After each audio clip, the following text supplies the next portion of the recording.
Abre Brecha Venezuela. El análisis geopolítico por parte de dos figuras de la comunicación alternativa y revolucionaria. Juntos.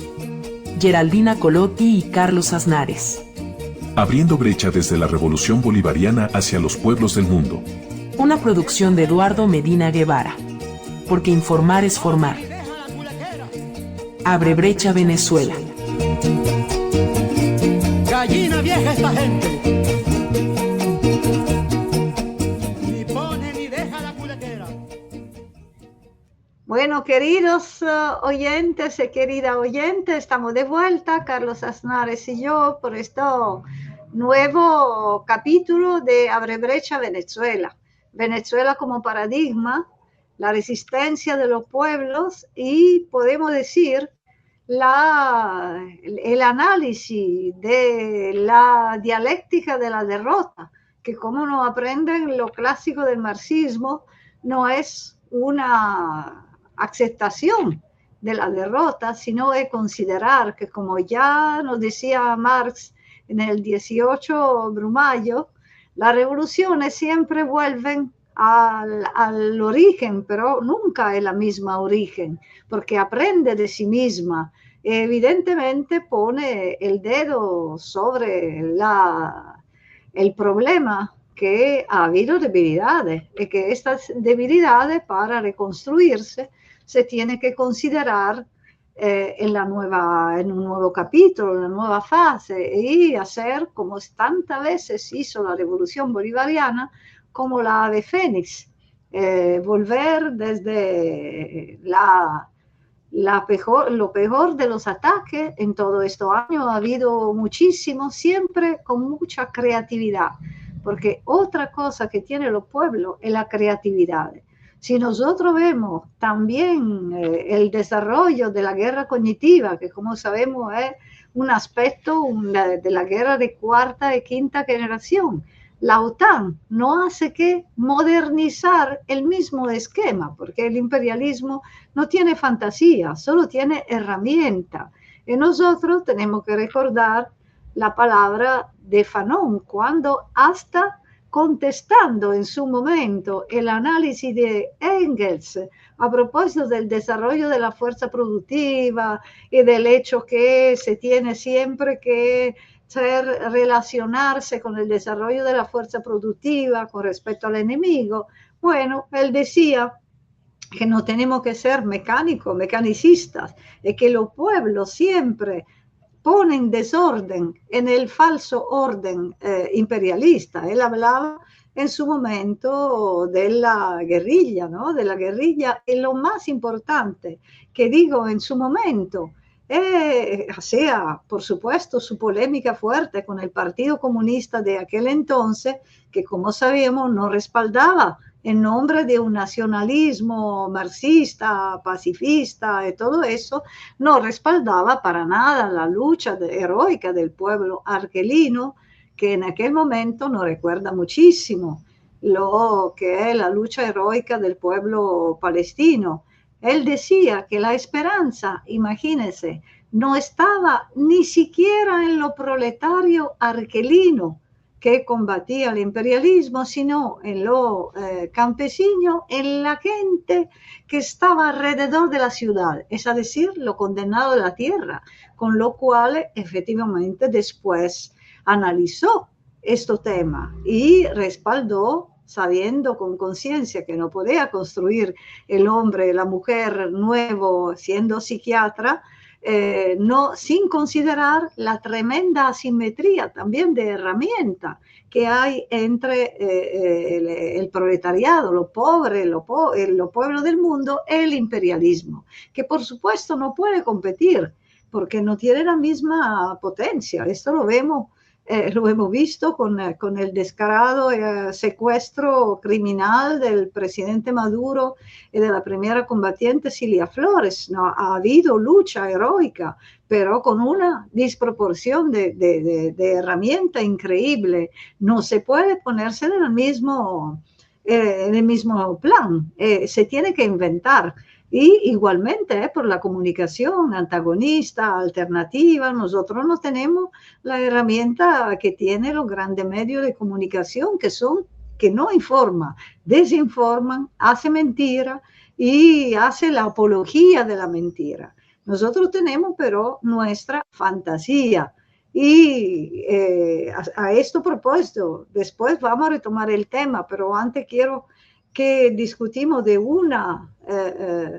algunos hechos que pasaron en este periodo. Uno fue la cara del fascismo que se mostró evidentemente en Madrid cuando la señora Machado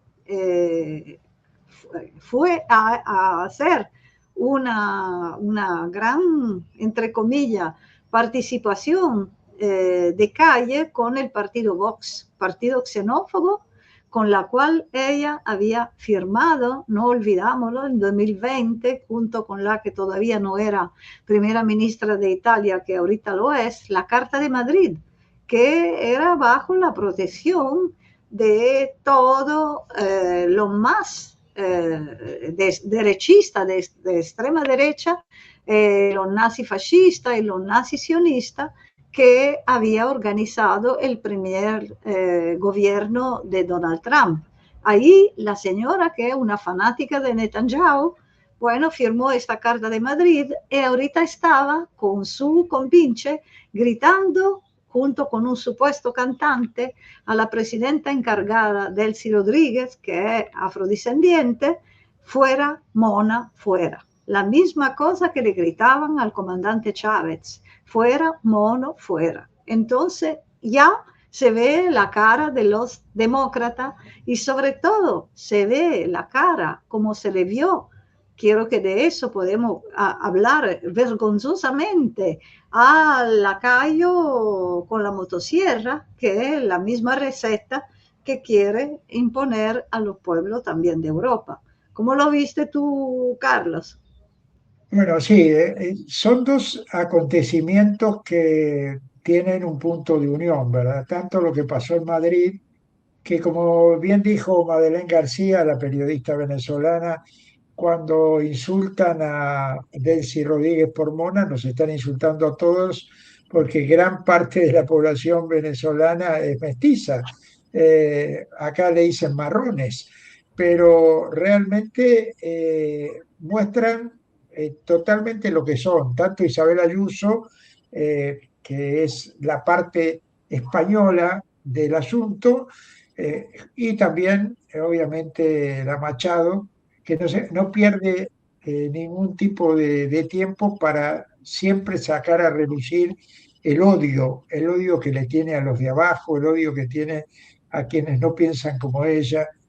Y esto es lo mismo que traduce Milei. Milei, que va por tercera vez a Israel, acaba de estar allí. No hay un presidente en el mundo, por acción u omisión, que se anime en este momento a ir a visitar a Netanyahu. No hay, uno, porque obviamente tiene una posición digna contra Netanyahu, los menos. Y otro porque quema un tipo como Netanyahu, es un incendio para un político que vaya a abrazarlo. Milei es todo lo contrario. Milei no solamente lo abraza, se arrodilla, llora, se pone en el muro de los lamentos. Hay un meme muy interesante en Buenos Aires que lo ponen con una estantería, una góndola de un supermercado, y dice el muro de los aumentos, porque cada vez están más los aumentos. Claro, está él con la góndola así, el muro de los aumentos. Pero en realidad es el perfecto Gungadín.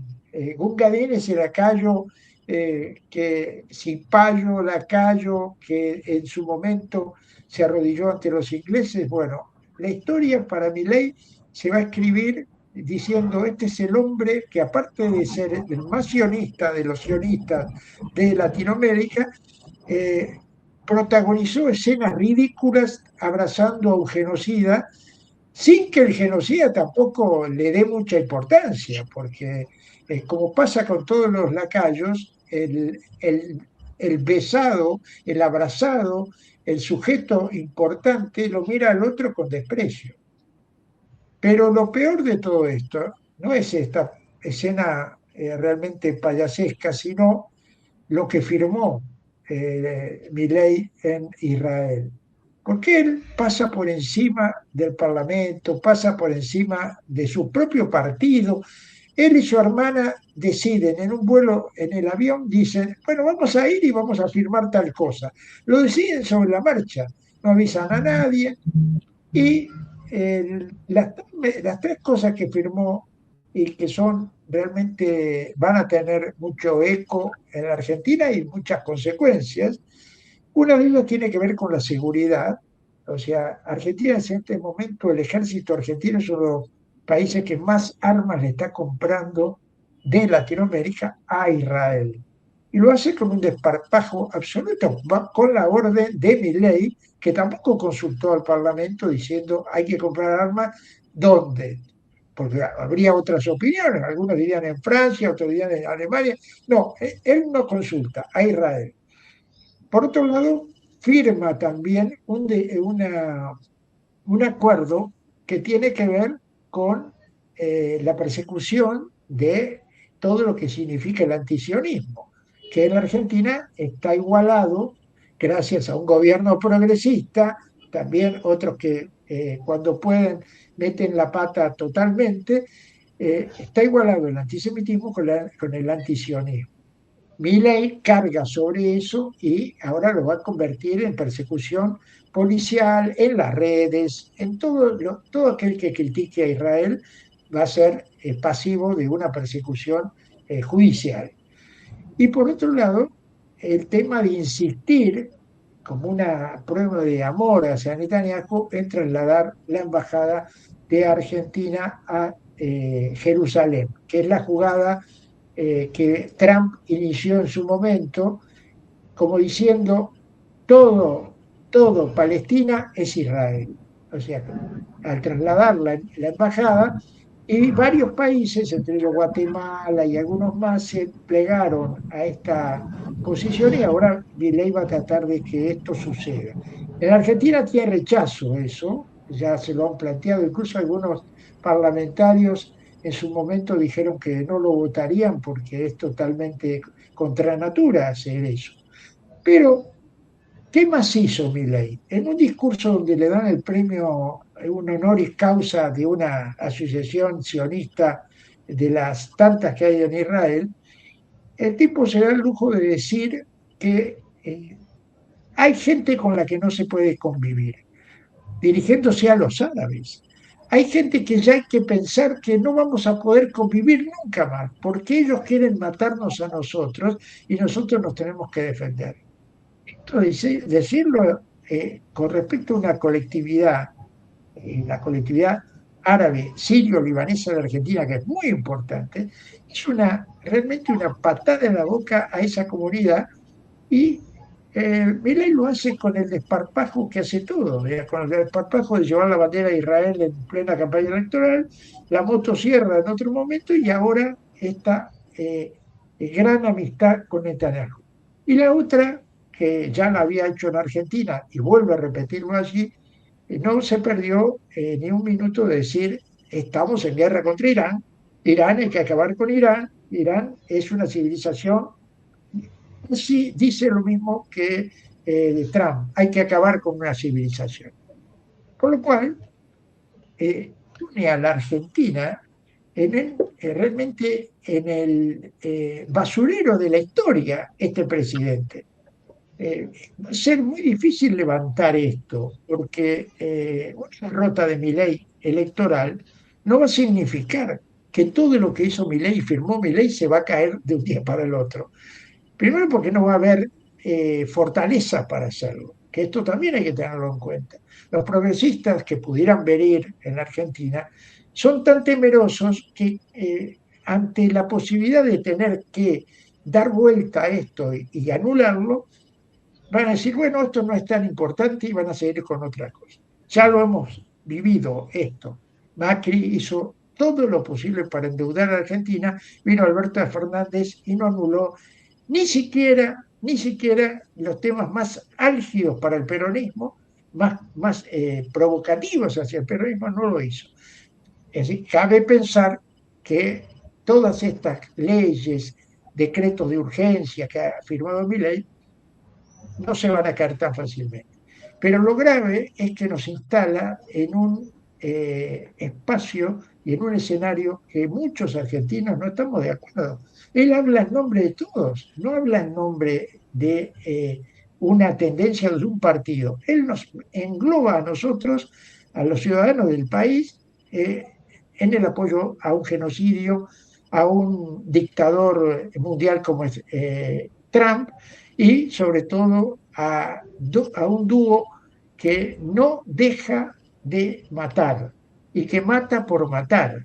Esto que hemos visto esta semana de dos choferes de la UNESCO que estaban transportando material para los niños de Gaza, fueron asesinados por los soldados israelíes, y cuando a uno lo interrogan dice, bueno, se nos escapó, se nos destrabó el arma, no queríamos hacerlo, pero bueno, tampoco es para tanto. Claro, porque ellos están acostumbrados a eso, a matar desde que son pequeños, desde que nacen, ya están con la idea de que hay que matar al árabe, al distinto, aquel que evidentemente puede convertirse, según ellos, en un enemigo. Y para cerrar, decirles que esto que ha hecho Milei ha provocado ya un repudio generalizado de las organizaciones populares, no de los partidos, porque los partidos no quieren saber nada con criticar a Israel, y otros no quieren saber nada, pero de las organizaciones populares sí, y por supuesto de Adolfo Pérez Esquivel y de todos los grupos de derechos humanos que se dan cuenta que no se puede dejar pasar esto sin tener que repudiarlo y desmarcarse de un presidente que habla en nombre de todos. Sí, Carlos, yo quiero enfatizar, porque lo que tú dices necesita más que una reflexión de una vez, porque son temas generales que no se interrogan, que no cuestionan a todo y a todo. Hay una difusión del nazifascismo en todo el lado del mundo, empezando por Europa. Nosotros estábamos hablando antes de la Carta de Madrid, pero no tenemos que olvidar que el primer cambio en la, digamos, orientaciones políticas e ideológicas de todo lo judío que antes estaban detrás de la izquierda, ¿no? Olvidamos que, bueno, Marx mismo era judío, que no es un tema de ser o no ser judío o no judío, el tema del sionismo, cuando el régimen sionista impuso el silencio y la aceptación de su teoría que se iba a mostrar cada vez más nazi-sionista. Bueno, desde el atentado a la mutua de Lamia, ¿no? En Argentina, esto marcó un hito de cambio a nivel general, a nivel global, porque la comunidad judía en Argentina era más grande, donde se juntaron los ex nazistas con lo nuevo nazista, y todo eso ha producido un cambio de rumbo a todos los niveles. En Italia nosotros lo hemos visto, digamos, con el cortocircuito que hoy lo que se dicen lo son herederos del holocausto, que por supuesto es algo gigantesco. Bueno, se junta con los nazistas, que son los herederos de lo que supuestamente lo han puesto en los hornos. Pero a esto cortocircuito hoy la extrema derecha le da una contribución gigantesca. Nosotros lo escribimos en el último artículo que publicamos en resumen, con la guerra cognitiva, porque estamos viendo, y cuidado camarada, para sembrar la duda con respecto a Venezuela, ellos están tergiversando mucha plataforma nuestra de izquierda para poner dos cosas. De un lado, noticias falsas que siembran duda con respecto al proceso bolivariano, con respecto a Cuba, ni hablar de lo que está pasando verdaderamente entre Irán y el imperialismo yanqui, pero sobre todo enfatizan falsos éxitos de ellos mismos. Porque si nosotros analicemos esto que pasó entre Milei y Netanyahu, por supuesto, da vergüenza solamente ver las imágenes, pero ellos con este trabajo muy bien hecho presentan otra parte. Está haciendo una gira increíble, no sé si tú lo viste, algo que presenta la primera ministra italiana como si habría dicho algo de soberanía contra Trump, que esto es una bestialidad, porque no existe. La invitación a los compañeros es a averiguar, también aprender alguna técnica, que son sencillas. Si uno dice que fulano declaró algo, bueno, se tiene que ver las agencias de prensa, cuándo lo declaró, en qué contexto. María Corina Machado, nosotros lo escribimos, mostró y difundió una fotografía que era un falso, un montaje, donde supuestamente la primera ministra italiana le estaba regalando una ropa de lujo, con todo, parecía brillante, se veía. Esta foto, claro, parecía una muestra de potencia de esta sayona, como con razón la llaman en Venezuela, que está haciendo una gira recibida por el mundo, que el pueblo venezolano no espera otro que ella se vaya para tomar el poder y todo. No era verdad. Esto es un montaje donde la primera ministra italiana, que seguramente es su compinche, porque lo ha puesto por escrito, pero esta ropa se la dio a otra compinche, que es la primera dama del payaso Zelensky. Entonces, eso, para decir hasta dónde llegan, es un falso. Nosotros lo hemos visto en Venezuela tantas veces. Estábamos viendo a Nicolás hablando en Petare, en el mismo tiempo había un supuesto periodista enviado en Venezuela que decía que mostraba video, que en este mismo momento ya Nicolás se va con Diosdado en Rusia, en China, no sé qué, se está huyendo y todo. Y la gente, claro, si tú no estás ahí, te queda paralizado. Y la primera cosa es esta, compañero y compañera, que quede paralizado, porque entre tanto la guerra cognitiva distorsiona las emociones y te siembra la duda. Esto estamos viendo, al contrario, que entre tanto, para terminar esta primera parte, anunciar nuestro agradecido invitado, que Armando Carreri, colega, comunicador popular, profesor, es que la extrema derecha está avanzando mucho. Se está preparando a las elecciones en Colombia, que es una trinchera fuerte que queda en América Latina, pero sobre todo está trabajando muy sucio en Perú. Hay manifestaciones, hay represiones, estaba trabajando sucio en Italia, muy sucio, porque en un poco tiempo va a haber elecciones de nuevo y hay represiones muy fuertes, siempre con el mismo esquema de inventar conspiraciones, de utilizar chantaje, para que una vez más la fantasía, la creatividad de los pueblos sea borrada del mapa. Pero nosotros tenemos que ser más fuertes que ellos con nuestra creatividad, con la verdad, porque la verdad verdadera es la verdad de los pueblos en lucha, que no se dejan arrodillar. Entonces vamos a presentar a Armando Carreri. Bienvenido, gracias para aceptar esta invitación. Abre brecha, Venezuela. Armando Carrieri es un intelectual y comunicador venezolano que une la academia con la acción territorial. De fundador de la Universidad Bolivariana de Venezuela, director de Medios del Estado, su carrera se define por la formación de cuadros en universidades nacionales y la investigación de vanguardia. Articulista, narrador y docente en la Universidad de las Comunas, Armando continúa marcando pauta en el análisis político y social a través de su programa radial Amor América y sus columnas de opinión. Querido Armando, bienvenido a Abre Brecha Venezuela.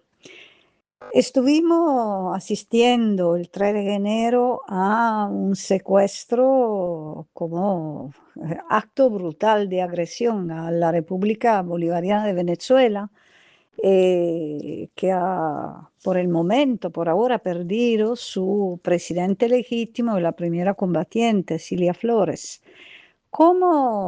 ¿Qué idea te hiciste desde la comunicación popular de esto hecho tan inédito como destructivo? Y bueno, la calle reaccionó de inmediato, pero ¿cómo se percibió toda esta duda que se sembraron? ¿Cuál es la idea que podemos entregar al mundo después de tanto día que estamos esperando traer de vuelta a Nicolás y a Cilia? Sí, muchas gracias, mi querida Geraldina Colotti, compañera. Saludos, Carlos Annares. Gracias por la invitación a su programa Abre Brecha. El 3 de enero en Venezuela y en el mundo marca el traspaso de un límite o de una frontera que no se había visto y que se está viendo en el actual conflicto que tiene el gobierno sionista, el régimen sionista de Israel y el gobierno de los Estados Unidos como parte del lobby sionista que opera con libertad en todos los gobiernos de los Estados Unidos, tanto demócratas como republicanos, contra la República Islámica de Irán. El caso de Venezuela es el inicio de un despliegue sin miramientos, sin respeto al marco jurídico, sin respeto al orden internacional, al derecho internacional humanitario. Y bueno, marca un poco la línea o el curso de acción que está tomando este gobierno de los Estados Unidos, que no es cualquier gobierno. Ya el Trump del primer gobierno nos había dado señales de lo que sería, lo que es realmente el espíritu y el accionar de su gestión, ¿no? Fíjense ustedes que este es un gobierno que tiene unos rasgos muy particulares, que tienen que ver con el personalismo y lo que está detrás allí de ellos, el afán de la avaricia eterna que tiene este grupo que en torno a Trump, el Trump es la figura visible, pero es un gran lobby, un gran grupo que tiene características fundamentalmente gangsteriles y delincuenciales, ¿no? Por eso el uso de las armas, el ejército con mayor capacidad de fuego del mundo, con capacidad nuclear de exterminio de la raza humana, que opera en guerras proxies como Ucrania, que opera en guerras proxies en Asia, en Asia Occidental, en el caso de Palestina, lo que mal llamado Medio Oriente, en África y en nuestra América. En el caso venezolano, los eventos del 3 de enero marcan el extremo del asedio continuado a la República Bolivariana de Venezuela, que no es nada más de los últimos 12 años bajo el gobierno del compañero presidente Nicolás Maduro, sino que viene desde el inicio de la Revolución Bolivariana, cuando el comandante Chávez comienza a sacarse los fardos y el peso de la presión imperial, ¿no? Un poco eso es lo que se cierra en este ciclo del 3 de enero. Hay una circunstancia nueva que hay que analizar y que evaluar. Yo creo que la población venezolana ha sabido sabiamente, inteligentemente, a tener un tiempo de repliegue táctico, una frase de Ramón Grosfogel, el tiempo de repliegue táctico sin la ingenuidad estratégica.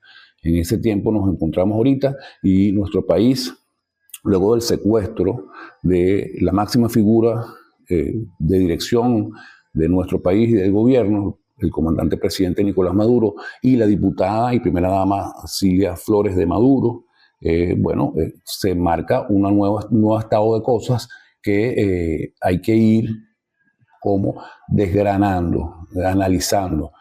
deconstruyendo para poder, bueno, tomar la fuerza necesaria y seguir con nuestros planes a largo plazo de soberanía, independencia y libertad, ¿no?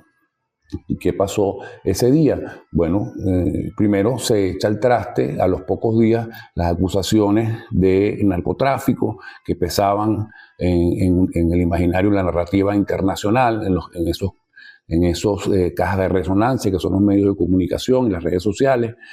Bueno, a los pocos días un tribunal de los Estados Unidos descarta la acusación de eso que llamaban el cartel de los soles. Luego, progresivamente, en los meses subsiguientes, de más de 100 días que tienen ya secuestrado y hecho preso nuestro presidente legítimo, bueno, entonces el reconocimiento constante al gobierno de la presidenta encargada, Silvia Eloína Rodríguez Gómez, bueno, indica también un reconocimiento al gobierno y a la gestión del presidente Nicolás Maduro. O sea, que las dos acusaciones principales están puestas en evidencia. Eso es lo que tenemos al día de hoy. Tenemos un pueblo en repliegue estratégico, con mucha reflexión, tratando de pasar el evento del 3 de enero. La extrema derecha renueva su campaña de deslegitimación del actual gobierno, tanto a nivel local como en el exterior.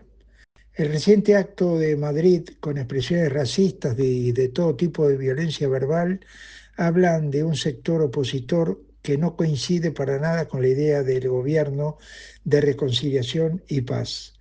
Si a esto le sumamos la permanente injerencia de Estados Unidos y la amenaza real que ello significa, pintan un panorama en el que evidentemente hay que mantenerse alerta.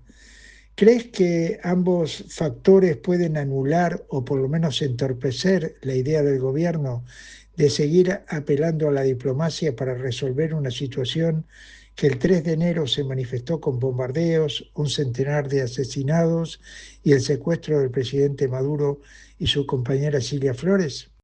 Sí, gracias, Carlos, por tu pregunta.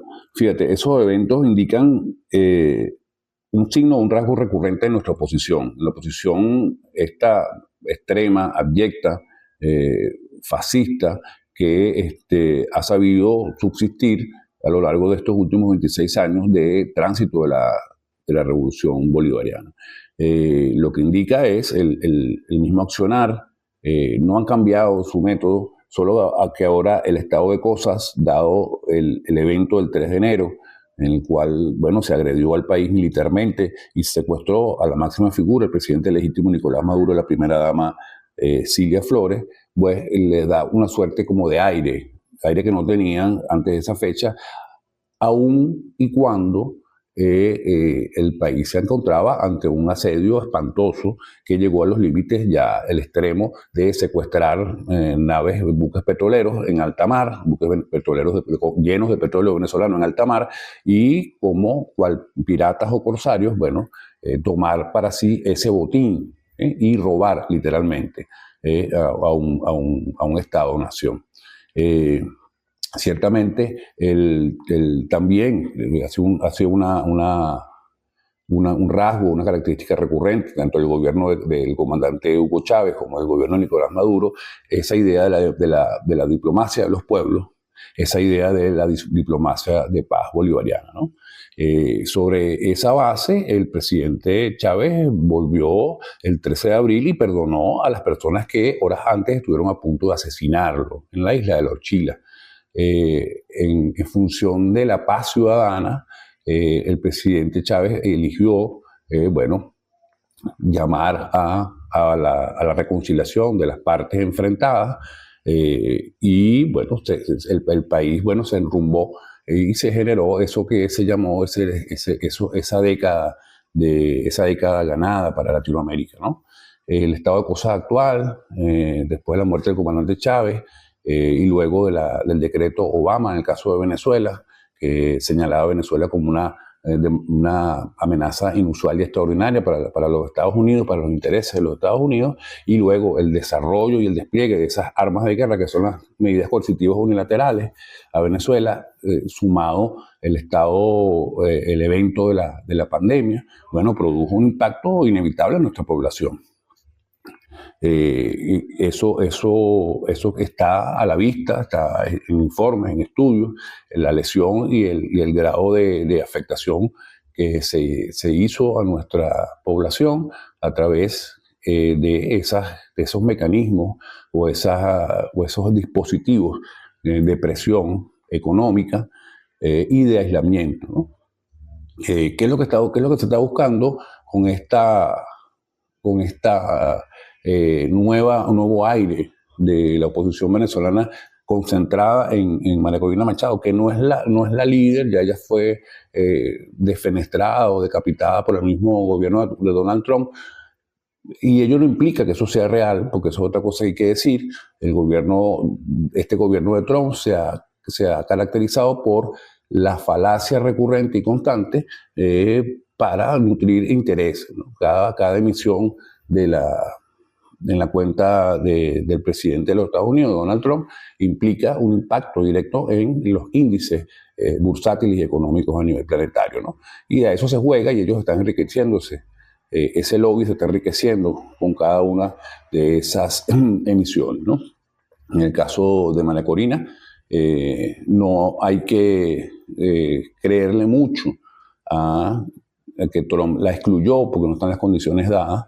Ella tiene algún tipo de certeza, vaya usted a saber cuál, pero debe tener algún tipo de solvencia para mantener en el estado de sitio discursivo a nuestro país. No olvidemos que ella es una de las que fraguó toda la aplicación de medidas coercitivas unilaterales a nuestro país, que llamó reiteradas oportunidades a la invasión, y bueno, ella está siendo congruente con lo que es, con su error.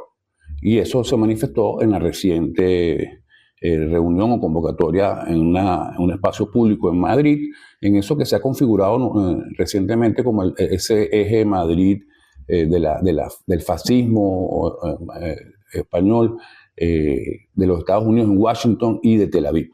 Ahí están una suerte como de nueva triple entente operando, ¿no? Y esta figura es una figura de la oligarquía venezolana que siempre ha tenido sus intereses, sus bienes, sus posesiones y su familia fuera del país. Su mirada está fuera del país, el país simplemente es un sitio de paso.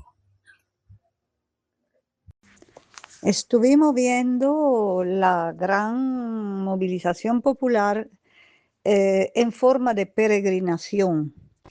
¿Por qué se llamó así? ¿Cuál es el objetivo? Con respecto a lo nacional, pero sobre todo a lo internacional, porque no podemos negar que hay muchas confusiones y que siempre por el proceso bolivariano, tú que eres un intelectual orgánico lo sabe muy bien, los conceptos, la palabra, tienen una consecuencia. Entonces, ¿cómo se puede reconstruir en esta fase de, podemos decir, derrota dialéctica o dialéctica de la derrota, mejor? Todo un pensamiento crítico también para que lo que respaldan el proceso bolivariano, los internacionalistas, no se alejen porque ya no lee más como antes digamos, un discurso tan fuerte antiimperialista. El evento de la peregrinación que arrancó el pasado 19 de abril desde el occidente de la República Bolivariana de Venezuela, bueno, es una manera de aglutinar y de convocar a la mayor cantidad de pueblos, tanto de la base del partido y de las fuerzas aliadas al movimiento revolucionario, al movimiento bolivariano, al gobierno bolivariano, bueno, que le toca en extremo asumir a la compañera presidenta Delcy Rodríguez, ¿no? Sobre esa base, sin quitar, sin sacar del juego, sin obviar que las fuerzas del gobierno imperial de los Estados Unidos, como brazo ejecutor del régimen sionista de Israel, todavía nos mantienen bajo amenaza, ¿no? Es decir, el peligro de una nueva incursión, de una nueva invasión, de una agresión militar a Venezuela no está descartado. No podemos centrarnos en que ellos están concentrando sus fuerzas, su armamento, su potencial bélico en la zona de Asia Occidental para agredir también impunemente y masacrar a el pueblo de Irán, quien ha sabido darle respuesta en términos de inteligencia, de sabiduría y civilizatorios a estos gobiernos o a estos pranatos que hoy se pasean por el mundo para capturar los recursos, no solamente de los venezolanos, estamos hablando de los recursos que están en el propio Irán, ¿no? Que una de las fuerzas del conglomerado de los BRICS es uno de los dos grandes aportantes de energía, de hidrocarburos, de petróleo a los BRICS junto con Rusia. Y no olvidemos que China es el gran demandante de esos recursos, ¿no? Entonces, un poco la asfixia o el ataque hacia Irán y el ataque hacia Venezuela es capturar y quitar esa sangre de oro negro, o esa sangre negra que es el petróleo, restarle pues, fuerza al avance inexorable e inevitable de la República Popular China, ¿no? Y también, por supuesto, impactar tanto al gobierno de Vladimir Putin, de Rusia, quien está enfrascado en esa guerra proxy en Ucrania, como señalamos en la primera pregunta. ¿Por qué una peregrinación? Bueno, ciertamente, como tú señalas, una peregrinación está vinculada a un acto religioso, a una caminata, a un transitar en torno a un sitio, a un centro, digamos, sagrado, que se asume simbólicamente como algo santo, ¿no? Un sitio que convoca al culto religioso, ¿no? El pueblo venezolano, más allá de nuestras percepciones, nuestras formaciones, es un pueblo profundamente religioso. Eso lo ha sabido manejar muy bien, lo supo manejar el comandante Hugo Chávez, y actuarlo en consonancia, siendo genuino y siendo espontáneo. Igual la continuidad en el gobierno del presidente Nicolás Maduro, pues dio expresión también y cabida a la religiosidad, ¿no? Hablar de peregrinación me parece que es una manera también de no plantear en orden y asumiendo el repliegue táctico, no plantear la beligerancia que teníamos en Venezuela y ciertamente hasta el evento del 3 de enero, ¿no? Pero este pueblo nunca ha dejado de marcha desde Yare hasta Miraflores, es una consigna, cuando el presidente Chávez, y nunca ha dejado de marchar y nunca ha abandonado las calles, ¿no? Por supuesto hay un desgaste que se ha producido por las sucesivas y recurrentes manifestaciones, marchas, convocatorias a concentraciones en torno a la liberación del presidente Nicolás Maduro y la compañera Cilia Flores, pero igual el pueblo venezolano, sobre todo el bolivariano, sin miramiento y sin distingo de filiación política, bueno, convoca también y se moviliza, ¿ok? En estos términos que ciertamente lo vinculan más como un acto de religiosidad, pero es la manera que se está asumiendo para movilizar al pueblo venezolano, que nunca ha dejado de movilizarse. Nos movilizamos constantemente y fundamentalmente en este caso es para que se retiren el completo de las sanciones aplicadas, de las medidas coercitivas unilaterales aplicadas a Venezuela en los sucesivos gobiernos de los Estados Unidos, ¿no? Más de 1.000 sanciones a la fecha. Una pregunta que se hacen algunos compañeros de la solidaridad fuera de Venezuela es cómo explicar el paso dado respecto al FMI, teniendo en cuenta que ese organismo es parte activa del empobrecimiento de los pueblos del continente. Este es un paso dado bajo presión, lo que tendría lógica de cara a lo ocurrido el 3 de enero, o por el contrario forma parte también de una estrategia diplomática para impedir el aislamiento. Hay que verlo en el desarrollo y la evolución, el metabolismo histórico. No olvidemos que en el 2007 el comandante Hugo Chávez canceló la totalidad de la deuda que se tenía para aquel momento, en aquel año, con esa instancia económica a nivel internacional, lo cual no implicó nunca el retiro de Venezuela de esa instancia económica, ¿no? Esta nueva restablecimiento de relaciones, una suerte de diplomacia económica que se está efectuando luego de la agresión del 3 de enero y el secuestro del presidente Nicolás Maduro y la camarada Cilia Flores, diputada, indica que Venezuela no necesariamente va a incurrir en el proceso regular de solicitar fondos al Fondo Monetario Internacional y pasar al proceso de endeudamiento, lo cual sería una manera de doblegar aún más a nuestro país, ¿no? En este caso hay unos fondos allí disponibles que por el orden de los $5.000 millones que podrían ayudar mucho en estos momentos tan difíciles, donde la venta de nuestros recursos está siendo mediada por la instancia interna de los Estados Unidos, la OFAC, la Oficina de Intereses Económicos de los Estados Unidos en el extranjero. Nosotros tenemos licencia para imputar o solicitar unos fondos que están allí, un fondo como de reserva, de auxilio o de emergencia, y nosotros podríamos eventualmente, una vez restablecidas las relaciones entre nuestro gobierno, nuestra nación y ese organismo, pues esa entidad, pues entonces imputar o demandar el apoyo financiero en ese caso, que no implicaría en ningún caso una claudicación en términos de la política económica sostenida en los últimos 22 años, ¿no?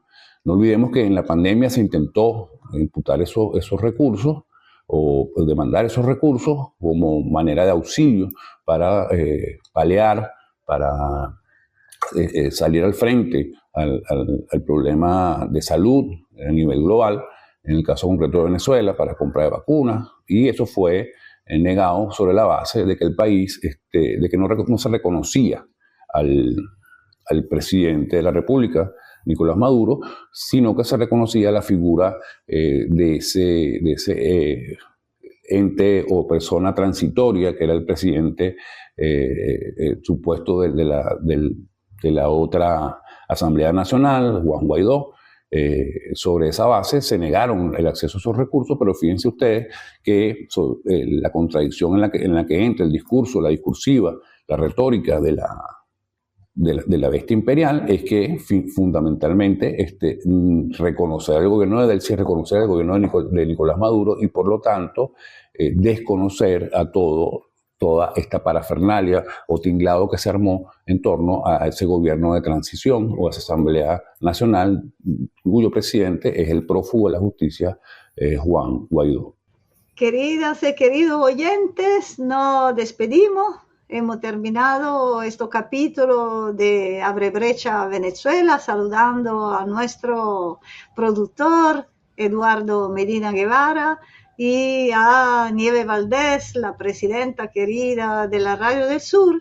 Esta vez vamos a terminar con un pedazo de una canción que tenemos que multiplicar en todo el lado del mundo, que es la canción que un compañero nicaragüense ha hecho después del secuestro de Cilia y Nicolás, para decir fuerte, claro, a los pueblos lo que pasó y sobre todo que lo queremos de vuelta ya. Hasta la próxima. Hasta la próxima. Eran las 3 de la mañana, 3 de enero en el calendario. Caracas dormía tranquila bajo su manto diario, pero el cielo no trajo sol, trajo un ruido de metal. Y en Fuerte Tiuna se rompió el silencio habitual. No fueron truenos de lluvia, fueron botas extranjeras que cruzaron sin permiso nuestras líneas y fronteras. La noticia corre como pólvora, la pantalla se congela. Se han llevado al presidente, hay fuego en Venezuela. ¡Liberen a Nicolás!, grita una parte del mapa, mientras la garra del norte su sentencia destapa. Dicen que va hacia el norte, las entrañas de acero de un buque extranjero. Que el mundo se detenga, que nadie quede mudo. Hoy la historia se parte. Liberen a Maduro. Hoy en Moscú escuchas el eco en el Caribe. Si cae un socio, el equilibrio no sobrevive. Pekín levanta la vista, el dragón debe mirar que las flotas del imperio han vuelto a navegar. Hermano en La Habana, sandinista en Nicaragua, saben que esta misma lluvia mañana será su agua. Si hoy tocan a uno y lo sacan de su cama, mañana su justicia incendiará toda la rama. Dicen que el Iwo Jima navega con la presa, que van rumbo a Nueva York a servirlo en la mesa. Trump firma la orden, Petro mira con espanto. ¿Es justicia o es venganza lo que cubre con su manto? Las bombas en la Carlota dejaron su marca en el suelo. Un pájaro de hierro se lo llevó en pleno vuelo. Para el que celebra en Miami, para el que llora en el barrio, esto no es solo un hombre, es un cambio de escenario. La soberanía sangra cuando el juez es el verdugo y la libertad no nace bajo la sombra del yugo. Venezolano, despierta, sea cual sea tu color. Hoy tu tierra fue pisada por la bota del invasor. El mundo aguanta la respiración, la moneda está en el aire. Nadie sabe el costo, nadie sabe el desaire. Desde el sur hasta el oriente, el mensaje es duro. Me respetan a los pobres